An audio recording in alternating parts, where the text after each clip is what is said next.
ఎవరైనా తెలియకుండానో లేకపోతే యాక్సిడెంటల్గానో చూసేస్తారు ఒక్కొక్కసారి, అలాంటి వాళ్ళకి ఏముంటాయి పరిహారాలు? ఇంకా చూసేసిన తర్వాత పరిహారం చేయాల్సిన పని కూడా లేదు. కాకపోతే ప్రతి ఒక్కరూ కూడా మనకి ఇప్పుడు ఏమవుతుందండి, మనం ఆస్ట్రాలజీ ప్రకారం వెళ్ళినప్పుడు చంద్రుడు పీడింపబడుతున్నాడు, చంద్రుడికి శక్తి విహీనం అయిపోతుంది. అంటే మనం చంద్రునికి సంబంధించిన శక్తిని ఇవ్వడానికి కొన్ని దానాలు చేసుకుంటాం.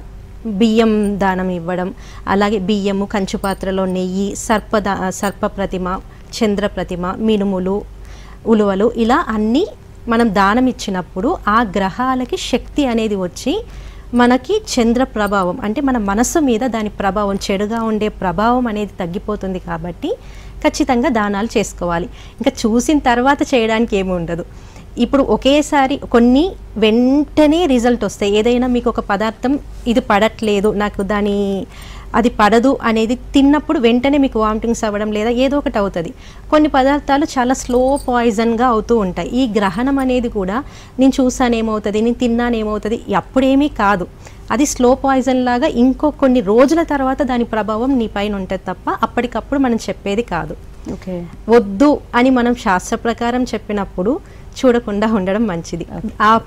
ఆ టైంలో మనకి ఖచ్చితంగా చెప్పారు, ఇవే చేయాలి, ఇవి చేయకూడదు.